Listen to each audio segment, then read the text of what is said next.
Okay, welcome back. Sorry, not used to this whole live thing. Still getting kind of used to it. So thanks so much for joining me. Like I said, I just had this feeling that I should go live. So I'm going to try doing this video live. It's very weird. I'm trying to get over that. So before we get started, make sure you hit subscribe. That is the button down here, down in this corner. Right? I don't know whatever corner that button is. Make sure you hit that subscribe button. Make sure you hit the notification bell, and make sure you comment down below. That's really, really important. It helps with the algorithm. It also helps me just know that you guys are watching. So again, my name is Justin Edmonds. Thank you so much. I'm a creative artist, and this channel is all about encouraging you, giving you tools, talking about technology in the church, all those kind of things. It's very, very important. If you aren't following me on Instagram yet, make sure you're doing that. Again, Justin Edmonds official, underscores in between each word. So make sure you're checking those out. And did I mention that you should subscribe? Because you should subscribe to all those channels. I'm also on Facebook and whatnot, so you can check me out there. So today, what I really wanted to talk about is more along the lines of, and if you guys, as you guys start getting on, if you want to comment and we can talk about what you guys talk about in the chat. So what I really want to talk about is the work balance, making sure that you guys are, taking the time to be in worship yourself. And for me, I know that for me, that's really, really complicated, really difficult for me to do that. And the reason why that's difficult is my form of worship is doing front of house or video, just doing this technology stuff. That's really important to me. And that's how I worship. And sometimes I just have a hard time worshiping in that, but I do it because I know that it's really important for me to not be focused on doing something, being able to focus on God. And honestly, I also really find it important to sit next to my wife, not doing something else. And that I think is really healthy. So I know for a lot of us, that's really complicated because there is not another person to fill in for us. Maybe we are the only tech person in our church, and that's really complicated. But you just have to find time. You have to do it. And maybe that means that the church has to pay someone once a month for you to come in, for them to come in and run sound and stuff for you guys. And that way you can sit down next to your wife or next to your husband and just take a load off, or just maybe not even come to service that day, maybe watch online and just relax so you don't get burnt out, because that's really important. And I know that for a lot of us, there's a lot of people that get burned out really quick and really easy. I know for me, it's easy for me to get burnt out. And I think that that's really important, that we just take some time. And that's really difficult for us tech people. Trust me, I'm very aware. It was so hard for me to sit in my old services and go, the services that I produced, everything that was going on was because of what I had implemented. And sitting there in service going, oh, they missed that. Oh, they can fix it. They can fix it. They can fix it. It's really hard, but you have to let it go because for your own sake and your own health, it's important that happens. B, because if you don't let them do it, they're never going to learn how to do it by themselves, and that isn't good either. There's just so many reasons why. It's how are you supposed to get filled up if you are constantly working on something? Pastor's speaking and you're over there trying to make sure that the web stream is working, or making sure that the next thing is pulled up, or making sure that the pastor's slides are working, or there's a problem with the microphone. There's all those things that could go wrong, or you could be doing during service, which prevents you from really being focused, or really being engulfed in what was going on. Now, that's not always the case. Sometimes you don't have problems, and sometimes there's not stuff that's going on, and it's easy for you to pay attention. And I think that I've been there. I know that I've been there. But at the same time, I don't know. Apparently when I'm live, I feel like I need, water. Yeah, and I think that it's also really important that we talk to other tech people as well. And I've been thinking about starting an online Bible study via Zoom or something along those lines to get tech people across the country, together, once every other week or once a month or whatever, and just encourage each other and pray for each other and actually dive into the Word, as other tech people that like tend to be the ones in the back during all of the events that the church does. And we don't tend to get a lot of time to just like, empower ourselves and charge ourselves up. So let me know down in the comments if that's something that interests you. And if that is the case, I'll put my email down there, but it is justin.edmonds@gmail.com. Shoot me an email letting me know, or message me on Facebook or Instagram and say, hey, I'm really interested in doing that Bible study. And let me know, because like I want to get that rolling. And in order to get that rolling, I need people to let me know that they want to do that. So next topic. I think I'm just going to do a couple different things that I've been wanting to do that I haven't really taken the time to do. Let's see, how long have we been going? We're going about 15 minutes, I think. I'm going to try and keep this to about 30 minutes. So some of the other things that I wanted to talk about are like, where do you get your creative inspiration? And like, should you be copying other people, or should you be finding them for inspiration? I'm a firm believer in inspiration. I think that it's great to look at other people and go, oh man, I really like what Elevation's doing, or I really like what Church in the Move's doing, or what Gateway's doing, or Hillsong's doing. But like just completely like copying and pasting what they're doing isn't always going to be a good thing. That doesn't mean that it's going to be the best option for you. Sometimes what people are doing, like what Elevation's doing in, what is it? North Carolina? South Carolina? I always get confused which one's which. But whatever, in the Carolinas, whatever they're doing down there doesn't necessarily mean that that's going to work in New York City. In my podcast, which is Technical Arts with Justin Edmonds, make sure you guys check out the podcast. I have up there a conversation with me and BJ Shaver from L Acoustics talking about Elisa. And I also have a conversation up there right now with Chad Vegas from Transformation Church, who actually was also formerly at Bethel. And he was the head of their video and did a lot of the pioneering of cinematic online services. So make sure you check out those podcasts. A lot of this content goes up on that podcast. I'm also just talked with Mike from V1 Church in New York City, talking about all of the technology and online. They have a massive online presence. So make sure you check all of that out. But why I said something that made me think of the podcast. This is where editing comes in, and being live kind of sucks. So what I was talking about is copying whatnot. So like what Mike was saying in our podcast is like what was going on, because he came from like Indiana, and he's like, like the way that we did things in Indiana don't necessarily translate to the things that we are doing here in New York. Just like the people are just different, the way that they interact is different, the way that they schedule things is different. They also can't drive into the city very easily. There's not giant parking lots. They don't have giant buildings. Like there are 1,500 people and they're at 3 campuses, because that's the only way that they can do that. But their online ministry is so important because outside of the pandemic, obviously they're all locked down, but even before the pandemic, before they were locked down, not everyone can get into the city because it costs money to get through a tunnel, over a bridge. You have to find parking in New York City. Like, Mike even said in that interview, he's like, it could take you 15 minutes to get across town, or it could take you 3 hours. He's like, you never know. And I think that that's really interesting to think. So that's why it's so hard to just copy and paste, where it's like, there are so many things that I think are awesome that when I tried to deploy them at the church that I was working at, they were like, I don't really like this. And it just like, it wasn't ringing in. And, obviously some people were like, yeah, no, I love this. But it's always interesting. You also have to be able to take criticism. People aren't always going to like what you do.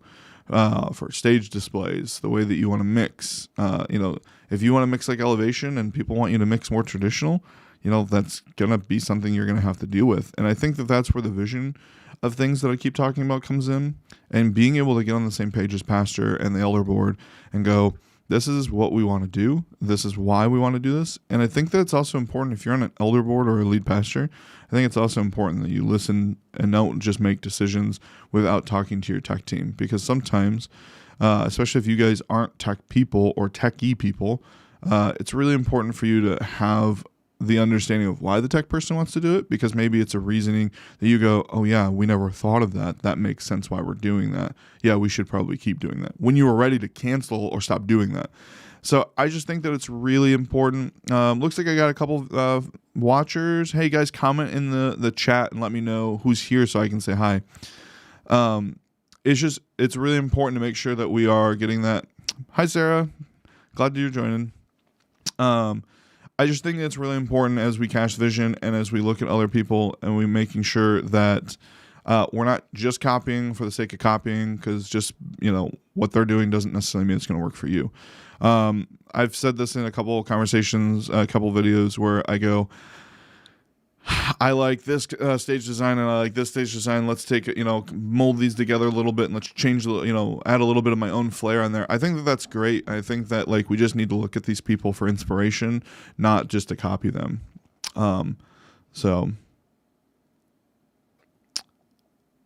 Yeah, these live videos are just, they're so fun. I'm not nervous in any way, shape, or form about this. I'm probably going to try to do a live video at least once a month. I think that's going to be kind of the route that I'm going to go. Just because I don't know that you just get those things where you go, I don't know why I feel this way, but I just do. And I don't know if this is going to turn into something or not, but yeah. So one of the other things that I wanted to talk about that I keep thinking about making a video and I haven't really had I don't know. Every time I go to record these videos, I end up changing my topic last second, and I haven't ended up making them. And for some reason, this topic keeps popping into my head, and it's such a simple topic that I don't know why I keep thinking about it, but I feel like I need to talk about it. And I don't think it's a full 15-minute video or 6-minute video, but should we do 2 side screens or should we do 1 center screen?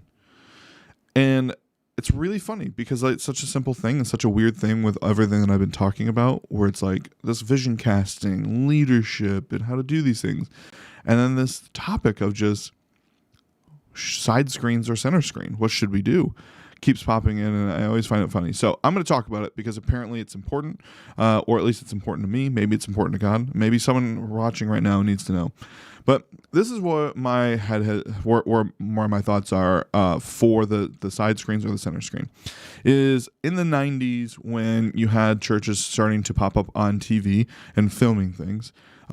You had the beginning of what is now known as the mega church, where you had a ton of churches that were small, and the big churches were 300 or 400 people capacities. Maybe a big church was 500. And honestly, today, technically, a 500-person church is considered a mega church. But they ended up building these 12 to 1,500-person sanctuaries. And that was kind of a new thing in the early 90s. And you had to do what's called IMAG. And I know most of you know what that is. But for those who don't know, IMAG is the side screen that has the video of the pastor that's speaking on stage. It's a live feed, essentially. That's, that belt buckle, Texas shot, belt buckle up. And it was designed for the people that were sitting all the way in the back of the room, not to see the bitty tiny pastor. That way they could see what pastor looked like. They could see the emotion on his face, because it's very much like YouTube here, where it's you want to see my emotion. That's why this cropped in shot of me is so important. That kind of just became a thing. So when you saw these wide angle shots of the sanctuaries, you saw side screens. When you would go to conferences, because usually the bigger churches were the ones that were hosting conferences, you'd go to those conferences and you'd see them, and people would go, well, that's what we should do. And that's why we should do this. And then it's well, I want to have things like Church on the Move. Oh, I want to have things like, so-and-so. And then people just say, hey, I want to have something like that. And then when you start planning a church or building a new building, because the church is growing, which a lot of churches are growing over the last 10 or 15 years. And it's oh, we want to do these side screens. Okay, well, my argument is, are you actually going to do IMAG on them? Because if you're not going to do IMAG on them, which, IMAG is a whole other animal to begin with. So my opinion about IMAG is that if the pastor is larger in person on stage than they are on the screen, you shouldn't be doing IMAG. So just going to say that right now, get that out of the way. Let's move on. So what I'm saying is you right now, the viewer, my camera is the worship leader. Okay. And if the screen is directly behind you when I'm looking at you, because you're leading the congregation and worship. That's what you're there for. If I'm sitting here worshiping and I'm connected with you, I'm connected with what's going on stage. The pastor's speaking. You'd also be the pastor. Scripture's behind you. I'm connected to you. I'm never being pulled away from what's going on stage, the people that are leading us.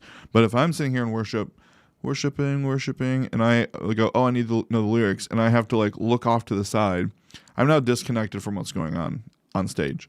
And if you ever go to a Broadway show or an amusement park or anything like that, you always notice, even at concerts, they don't want to pull you out of the center of what's going on stage, because that is what's leading us. The only time you see side screens at a large event in a concert or an amusement park is, again, for IMAG. Because why would I want to pull your attention away from the person that's speaking or the person that's leading us in worship? Those are not the things that we want to do. So I've been a big fan of just doing the larger center screen. And the larger center screen, I think, does a couple things. Corrects and fixes the problem that I just talked about. Makes everyone still focus. We don't ever get disconnected. If you're sitting on the left or sitting on the right, you're always still going to the center of the screen, the center of the stage.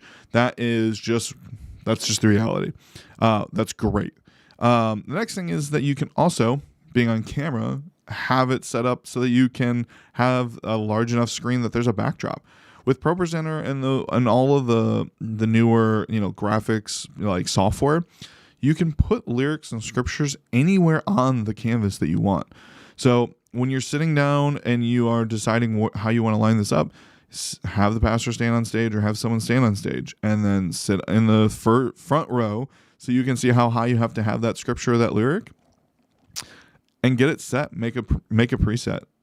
It doesn't look weird, especially when you're on camera, and when you're in the back of the room, it's not going to look weird. That is what everyone is doing, because that is what a lot of people are thinking of.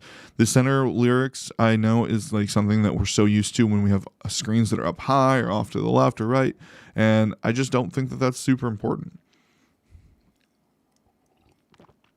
All right, we got 3 people watching. What do you guys want to talk about? Comment. Sarah, I know you're still watching. Someone else is watching. Who is watching? Comment and say hi and let me know who you are.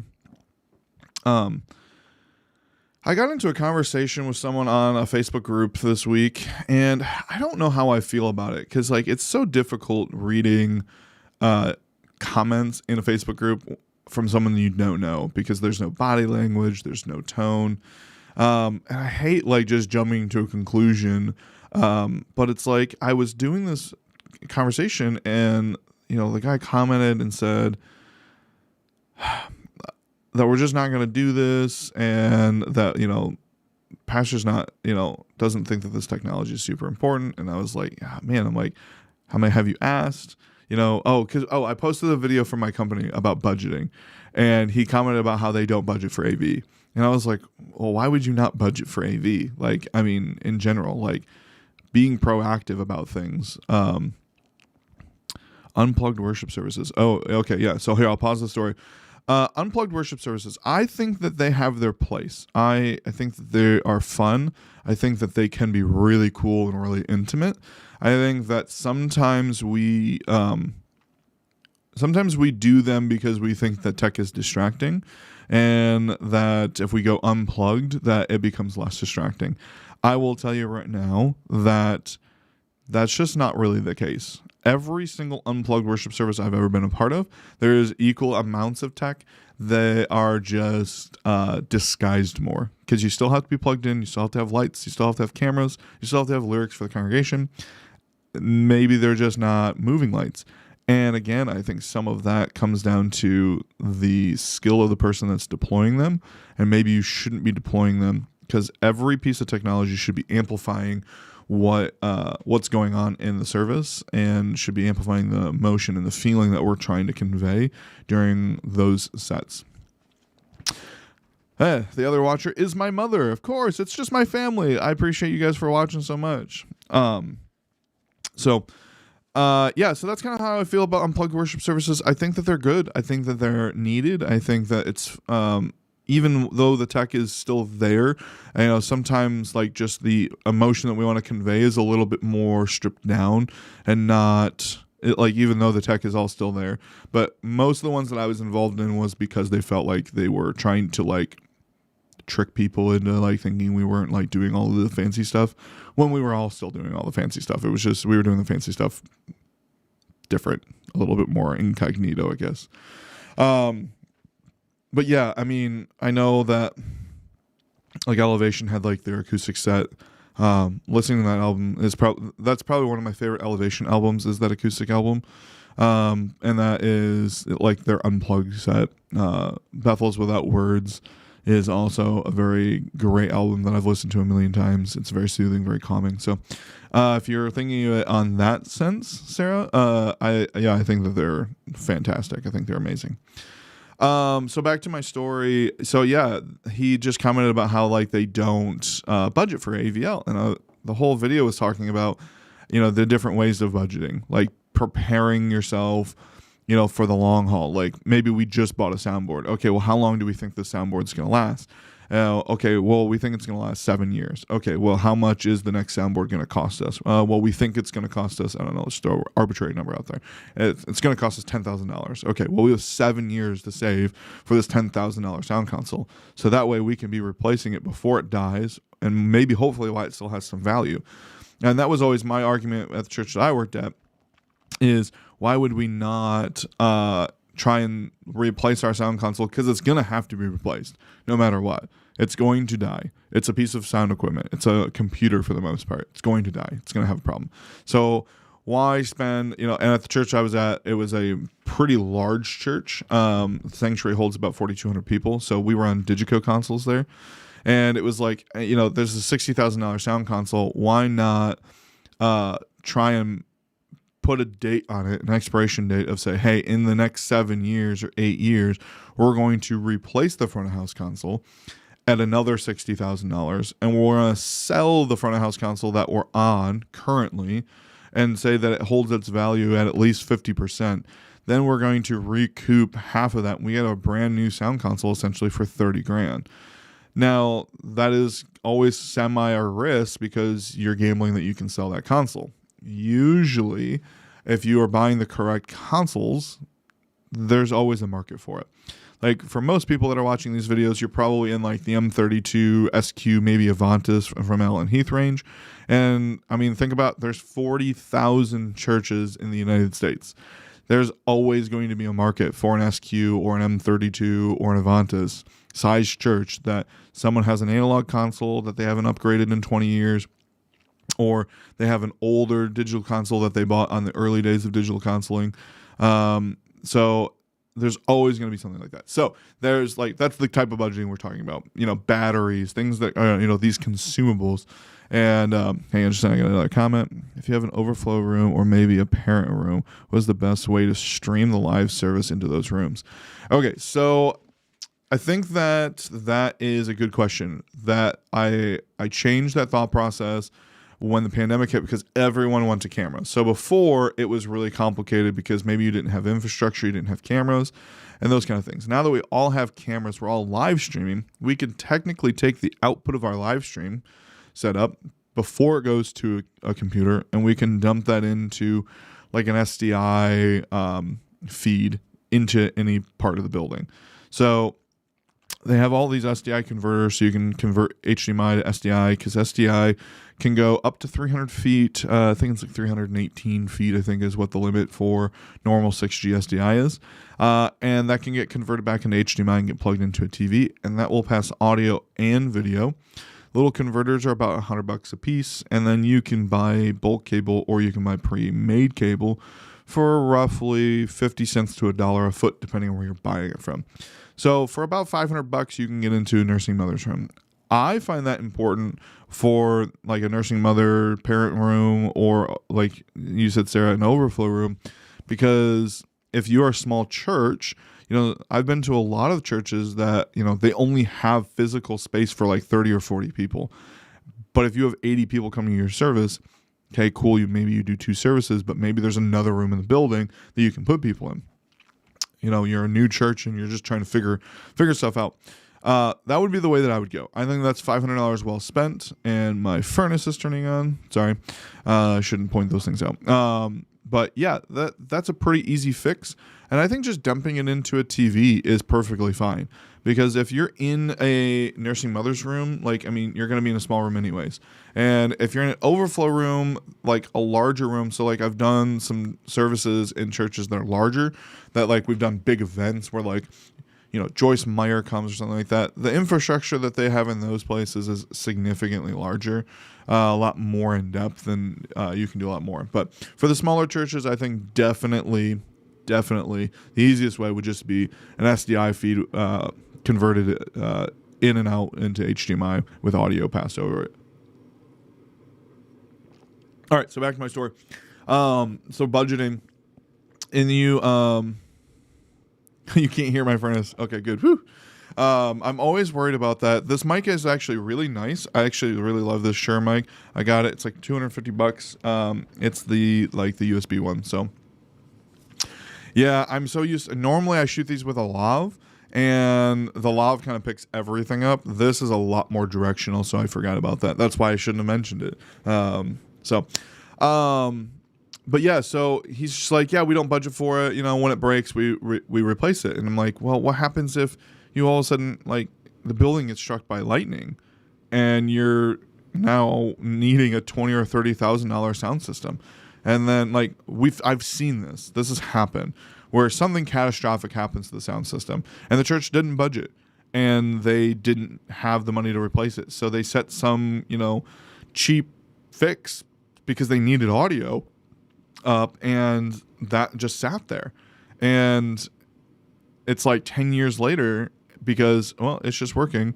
And he's he made the comment about good enough is good enough. And that just really bugged me because I made the comment back to him. And again, I don't know, I don't know this person, so I don't know if, what his attitude was. And it's again, we kind of fill that in ourselves. But I was like, would you say that about your pastor?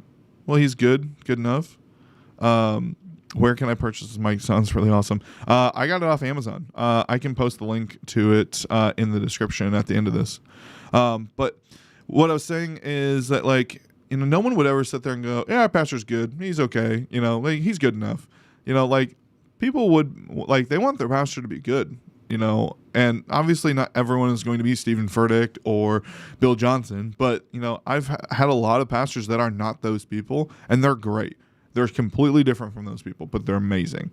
And, some of them aren't even pastors anymore, but I would love, if they started a church today, I would be there because I love them. And, it's one of those things that that just kind of frustrates me, where it's technology always just gets pushed off because technology is not important. The ministry is important.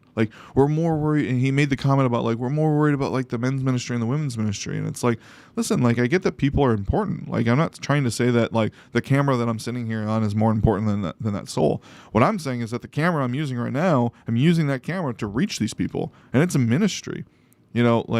I've seen so many weird ministries out there, crocheting ministries, where groups of women get together to crochet, and they call that a ministry, and that's great. I think that is a ministry, but the crocheting is not the important part. It's the people that are using, they're using crocheting to get people together, and that's what I'm saying is that technology is so important to us, and for us to do our ministry correctly.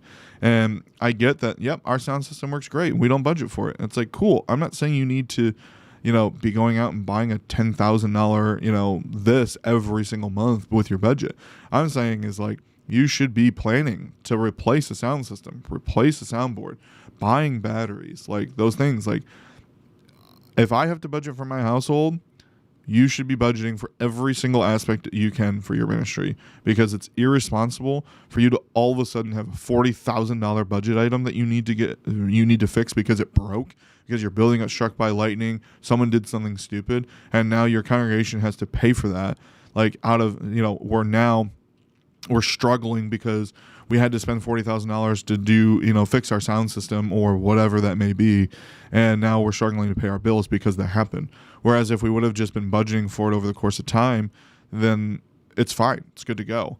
And I don't think that the congregation is going to have a problem with that.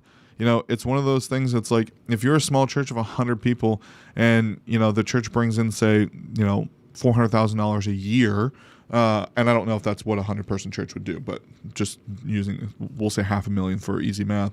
It's like taking, like 5% of that a year and putting it in a budget for AV is not crazy. When we do budgeting for builds, we say anywhere between 5 and 20%, depending on what like the quality of AV you want for a building. So it's like, if it's $1 million building, then you are going to be planning on spending probably close to $200,000 on AV for the main sanctuary.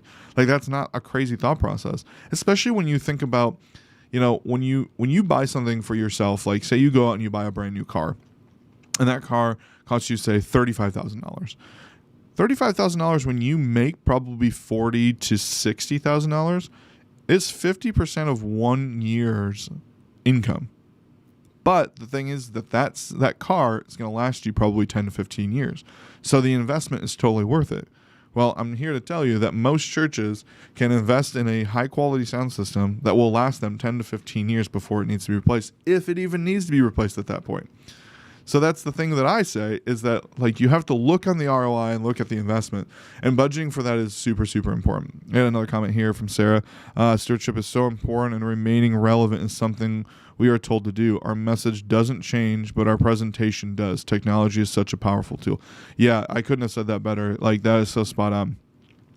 Like, we're supposed to be the beacon of light, and a friend of mine said that the church used to be the center of all art and all those things.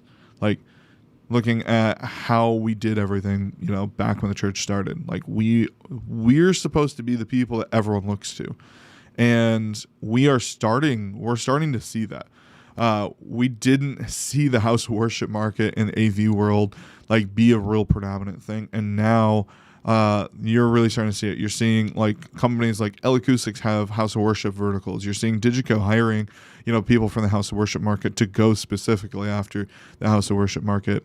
There's a ton of people that are doing that, and I think that it's because they're understanding how much people want to do this in this. And I think that there are people that can abuse this as well. Like, don't get me wrong. I've seen ministries that I've worked with or been a part of that I go, wow, you are really wasting money on technology, and sometimes that is you're buying equipment that's really fancy equipment that you don't need to buy, or you're not knowledgeable enough and you're buying equipment that you don't know how to use and you think that it's crappy because you don't know how to use it. I've been a part of those things, and that's why it's so important for us to be educated, for us to have vision cast. Have I mentioned casting vision before? Okay, so Sally said, I agree, Sarah, it's very important to stay relevant, and tech is important. Yeah, it's just one of those things that I've had so many conversations with people where they're like, oh, I went to this church and it was like just distracting. And I'm like, yep, totally get that. Like, I have a hard time watching some of the Church on the Move stuff because I feel like it's a little bit overload.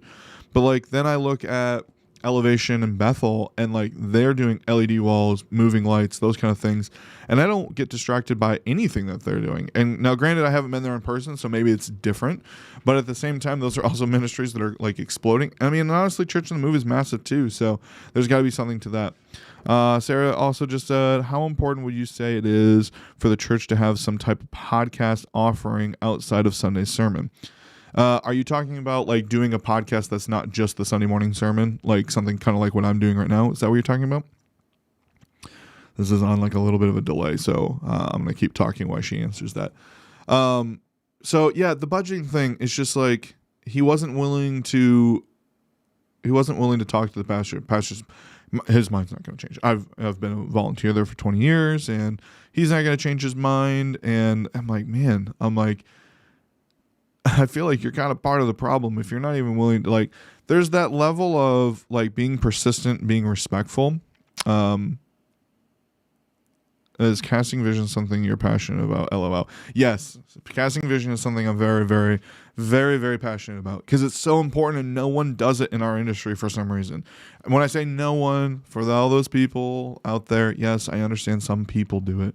But when I say no one, when there's 40,000 churches and it feels like only 0.001% of them are casting vision, yes, clearly I'm going to state that no one's doing it. So yeah, your podcast question, how important, would you say it is for a church to have some type of podcast offering outside of Sunday sermons? I think that that's unbelievably important. It's the same thing I've been kind of preaching about why the church isn't on YouTube. I think that podcasts in the general sense have always been this 45-minute to an hour long thing, and I don't think they need to be. There are a couple of people that podcast that I love their podcasts because they are posting hour-and-a-half podcasts, 10-minute podcasts, 30-minute podcasts. Sometimes I have to go to the store and I'm going to be there for 15 minutes, or I'm driving to work and it's a 10-minute drive. I'd like to finish a podcast, so I can scroll through their podcast and see a 10-minute podcast and hit play. And then there's other times where it's like, hey, I'm going to be grocery shopping for an hour and I want to throw my AirPods in and I want to listen. And boom, I can sit there and I can listen to an hour and a half long podcast while I am grocery shopping. So yeah, I think it's really important. And I think that, for most people, most churches in general, I think that, if I look at the small churches of like 100 people or 50 people, is that, yeah, it would be great to have, there's usually someone in the congregation that the pastor and the elder board trust, that they could pull up their phone, pull up a voice memo and just say, hey, I'm so-and-so from blank church, want to take 10 minutes and let's just do a small little devotional. I was reading in blank, book this, and I just wanted to say that this is something that's super encouraging. We see a lot of these churches now that are doing like their prayer every Sunday, every morning on Facebook Live. And, it's like 7-10 minutes long. It's like, man, record that audio and post it on podcast. People will eat that up. Like just putting out content like crazy. It's just like Gary Vee talks about how where the ABC, NBC, and CBS are now Facebook, YouTube, and Instagram, or Twitter or whatever. And I think that it's just super important to just put out content. The way that algorithms work and the way that consistency works is that people like consistency and people like content. And if you are posting a lot of content, like on YouTube, they say that you have you won't be considered like a full-blown YouTuber and you won't be really successful on YouTube until you've hit 100 videos. And the reason why that is because people like to see consistency. When they go to a channel and they see 4 or 5 videos, they go, okay, well, is this person going to continue to make videos? I don't want to get into a quote-unquote virtual relationship with someone and then have it just disappear. Think about watching a TV show. You don't want to get engulfed in a TV show if you know that there's only one season.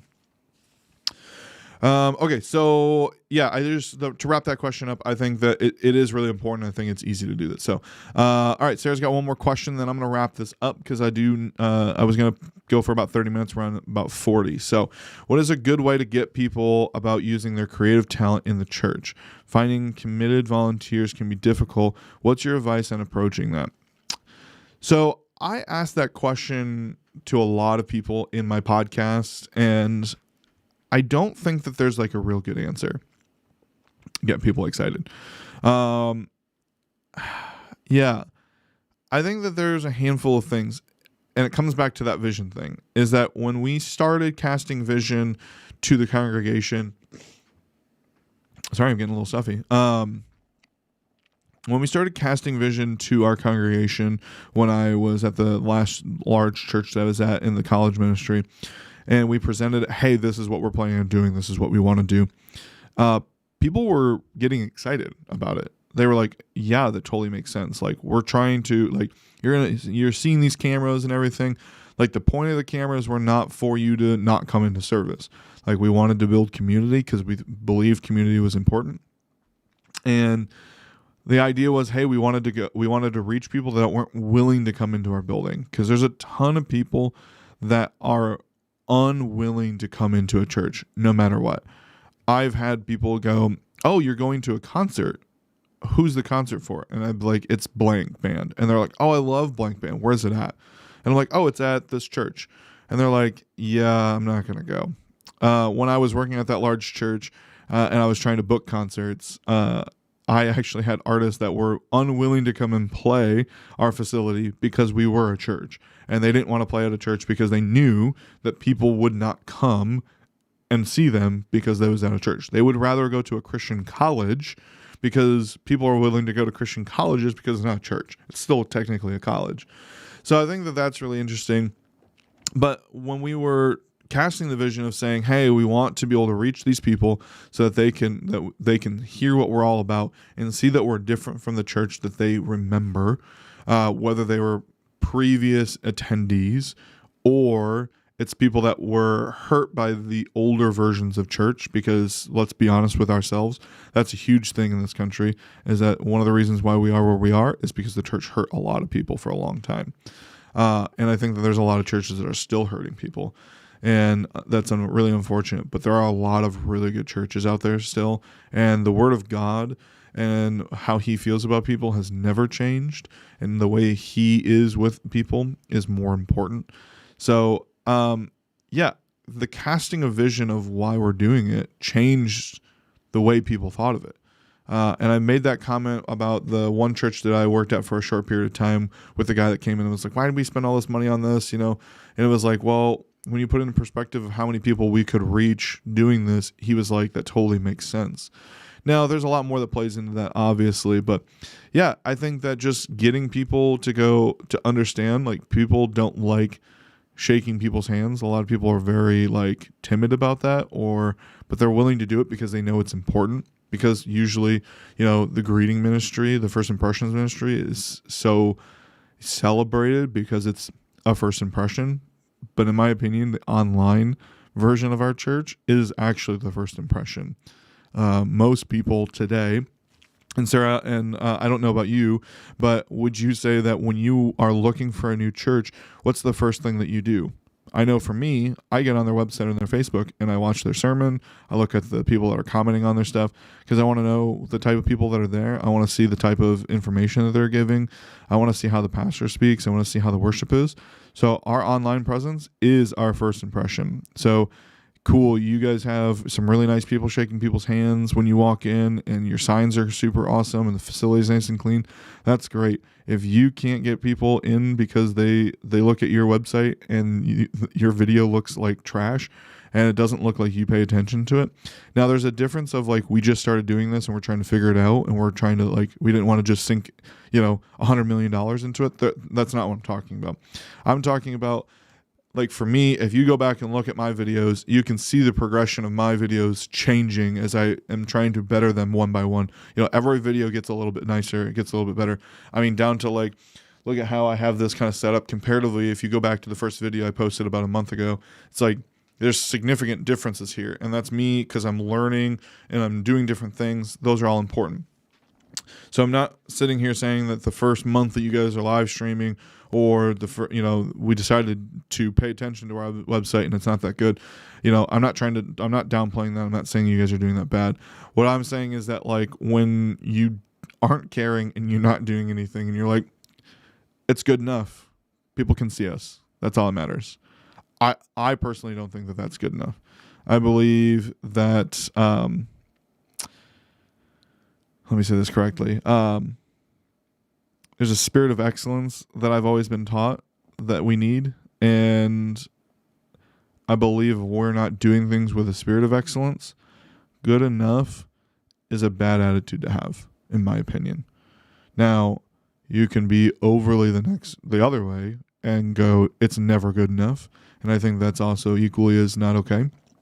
I think that at some point in time, you need to understand what is okay and what is not. But yeah, so hopefully that answered your question. I think that when people are excited, I think when things are happening, what we see in a lot of churches is when they do these big upgrades because they haven't done a tech upgrade in 15, 20 years, people tend to want to volunteer when there's new toys because it looks like you're being intentional. Like, oh, we spent a bunch of money, the church did, on all of this, and now they're paying attention to it. Okay, yeah, I want to be a part of that camera ministry, or yeah, I'll run the new soundboard. I'll run the new lights. That sounds fun. That looks cool. A lot of people don't know how to do it, so my suggestion is always get up in front of people and say, hey, we're looking for people. And I don't care if you don't know what you're doing. I can teach you how to do it. Most of it's presets and things like that. We just want someone that has a willing heart, wants to serve, and will fill in the gaps. Now, sometimes those volunteers are terrible, absolutely terrible, and you're going to have to try to find something else for them because there's a level that you need. But what I've found is that that's pretty far and few and far between. There we go. Said that backwards. I'm talking like Yoda. But yeah, I think it's a delicate balance, and you're never going to get it all 100% right the first time, but I think it's good. All right, so you said same. I want to know what's important to them, get their vibe, and when they have a creative website, it means a lot to me. Right. And I mean, I don't even think the website needs to be like super fancy or anything. I just think that it needs to look like, they tried. I've gone to some websites where I'm like, this website's pretty terrible, but at least it looks like they're like, it's updated, and it looks like they're like attempting, like maybe they have a volunteer that is not a web designer doing that website. I don't have a problem with that. I think that's great, But then there's those churches that are like, wow, you paid a lot of money for a fancy website that you're not updating at all. And you can tell those things. I don't know. It's like the websites are kind of a weird thing, and it's hard to make a judgment based off a website. But again, it is the first impressions. So Sally said, our pastor does short little devotionals on YouTube now and then, and I love them. Yeah, I think that a lot of people really like those. I mean, you guys are sitting here on effort translation. Yes, effort does translate well. But sorry, I'm getting distracted by comments. So yeah, Sally, I agree. That's why I've been preaching so hard that YouTube is something. When I say YouTube, and I've said this before, it's like Kleenex, facial tissue. Kleenex is a brand.